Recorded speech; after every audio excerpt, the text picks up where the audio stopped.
Hello everybody, I'm George from Ireland. I'm in Windsor, Berkshire, England, United Kingdom, and behind me is one of Windsor's less iconic buildings. That's Windsor Town Hall. See the columns beneath, and that indeed, it dates the reign of Queen Anne, 1701 to 1714. You'll see a statue around the corner, and that is where the current king married Mrs. Camilla Parker Bowles in March 2005. About 30 years too late. Okay, it's a second wedding for both of them. A rather modest affair, a civil wedding. They both been married in a church first time, and they had some sort of grovelling prayer in it, as in she was an adulteress, he was an adulterer, and so on, cuckolding Andrew Parker Bowles, that cavalry officer in the lifeguards, not as in swimming pool lifeguards. And I suppose Prince Charles, he wore horns as well, cuckolded by James Hewitt, Will Carling, and just about everybody else. Okay, so there you can see the statue of Queen Anne up there, who was married to George of Denmark. That's why Jeremiah Clark, the organist of St. Paul's Cathedral, the start of the 18th century, composed that Prince of Denmark's March, the Trumpet Voluntary, that was played at the wedding of Charles and Diana on the, was it 10th of July, 1981? And then Eternal Source of Light Divine was composed for her by Georg Friedrich Handel, and that was actually sung at the wedding of Prince Harry and Miss Markle in St. George's Chapel, Windsor. Okay, and look at that wonky house. I think it's by subsidence there how slanted it is. Okay, selling fish and chips. Well, what could be more Britannic than some junk food? And over here, the former HSBC Bank, or used to be Midland Bank, it is now defunct. It's very difficult to find a functioning HSBC. Weybridge, bizarrely, has got one. And then we've got a shop called Glorious Britain. And how singularly apposite it is. All that's glorious about Britain is a few tawdry trinkets. That is Keir Starmer's Britain for you. Okay.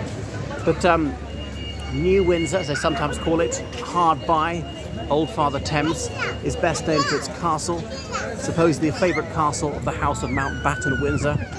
You know, should really be von Schleswig-Holstein, von Sonderburg and Glucksburg, given that was Prince Philip's surname, took his mother's maiden name as part of it, because his vaultingly ambitious uncle, Lord Louis Mountbatten, later was it Lord Earl Mountbatten of Burma, was very keen that his nephew should wed the then heir presumptive Princess Elizabeth, Princess of Wales, and got that in the name. Okay, there you see the Empress of India, Victoria, was once honoured with a statue in Dublin. Sadly, we've dishonoured her now. And there is Windsor Castle, okay, dating to 1170. The largest inhabited castle in the world, the oldest inhabited castle in the world. So which is the largest uninhabited one? And that is Malbork in Poland. And the oldest inhabited castle, oldest castle not inhabited anymore, is Crête des Chevaliers in Syria. It somewhat depends what you count as a castle these days, and what sort of ruinous state it had to be before we no longer regard it as a castle.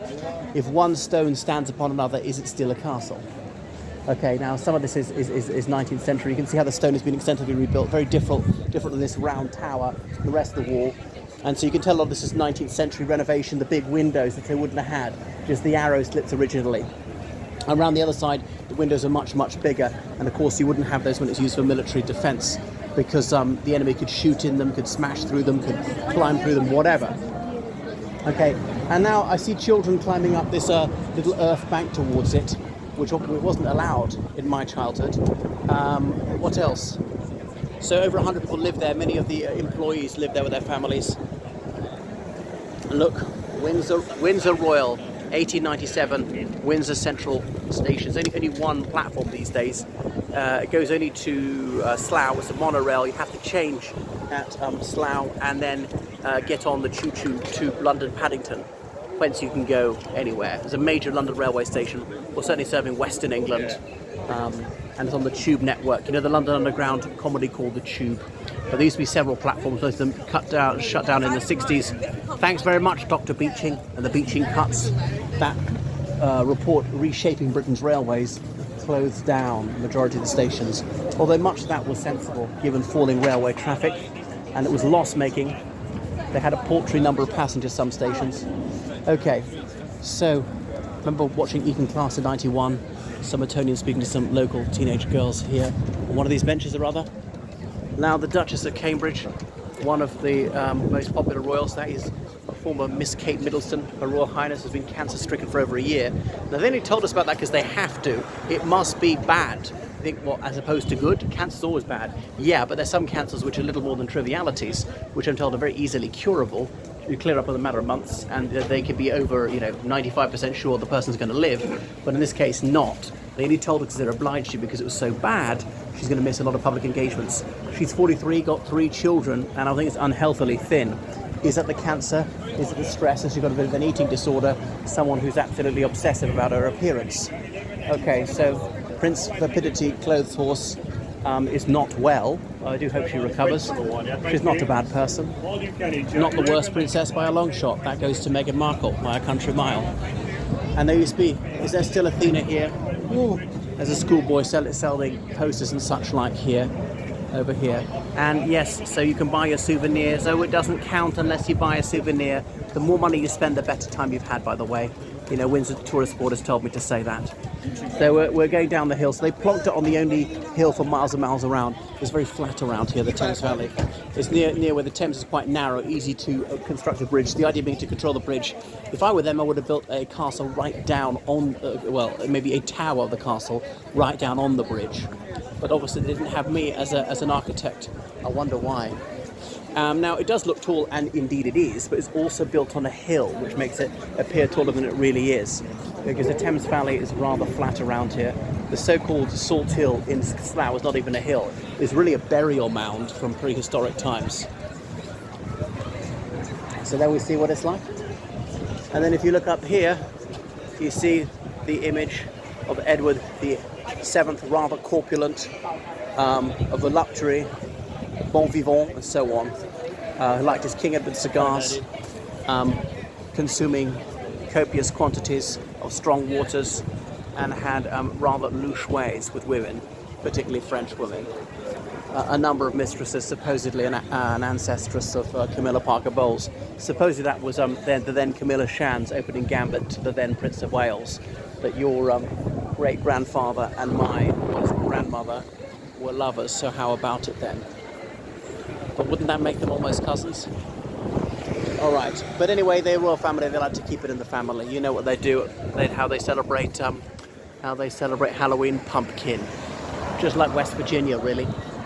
Okay, there's the upper ward, the lower ward is in courtyard here. So seeing a little bit more of Windsor Castle, getting some idea of the dimensions of it. I mean, I suppose I should have filmed the other side too. Walk around to the south gate of it.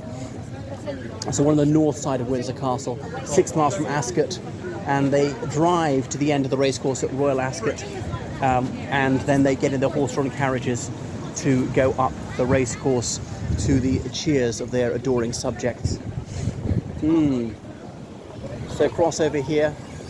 So I never forget my first visit here. Was it 1991? No, it was 1990. I'm going to Baskin Robinson's, which is now occupied by Tie Square. Went into Windsor Castle the first time. I've been there 4 times. Been to the exterior myriad times. Okay, this was Baskin Robbins. Remember, there you go, Tie Square. And the Theatre Royal. I only been to see 2 shows ever. I saw the late Peter Bowles in The School for Wives by Molière.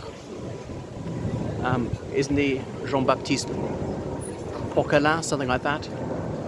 Okay, here it is. I remember as an 11-year-old saying, oh, well, when I'm a big boy, I'll be going to the theatre, meeting local girls. My God, was I wrong about that one. So, in private business, Mr. Graham Campbell took a tutorial group. 2 of them are no longer with us. There we go. And so that's Windsor Castle. That's where Aaron Barshak, the comedy terrorist, climbed in, gatecrashed Prince William's birthday party. Been wearing a dress, had a big beard. He, who was Andy Warhol said he wanted his 15 minutes of fame. He had it. Did his Edinburgh show. I bumped into him at Speaker's Corner in 2005, Aaron Barshak, and then in 2006 on Kilburn High Road, going to do some gig in a pub, handing out leaflets saying the admission charge was 666 pence, free on the door to BNP gay couples. Okay, and then you see a bit of her 19th century extension, trying to make it look medieval, but VRs and Victoria Regina above the door, Queen Victoria. And then My Duty is to My Country by her grandson, Prince Christian. So he was the son of her daughter and a Danish prince. He was born here at Windsor Castle. He died about the age of 40 in the Second South African War, died of an illness, wasn't killed. So died at Pretoria, the capital of, was it the Transvaal or the Oranje Vrystaat, in 1900. I'm not sure if he's buried here. And I remember, well, this is how memory plays one false. I remember it from my school days, but I thought it was a bust. Of course, it's a full-length statue. So that is something of the dimensions of Windsor Castle. And down here, a bit of St George's School, Windsor. So for the chaplain, they needed unbroken voices. So they had boys, prepubescent boys singing in the choir. Remember, women weren't allowed to sing in church in this country in the 17th century on the ground of the biblical injunction, the female voice is nakedness. They were allowed to speak to men, which was a liberty. They weren't allowed to act on the stage till the reign of Charles II, but he came back from exile in France, where actresses were permitted.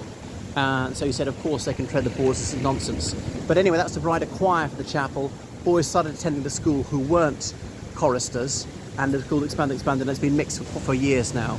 So that's St George's Chapel, St George's School, Windsor, because it's St George's Chapel, Windsor. Look, a memorial to George V, the first sovereign of the House of Windsor. Of course, until him, the surname of the family was von Saxe-Coburg-Gotha. But then in the First World War, all things German fell out of fashion, and they assumed the name of Windsor.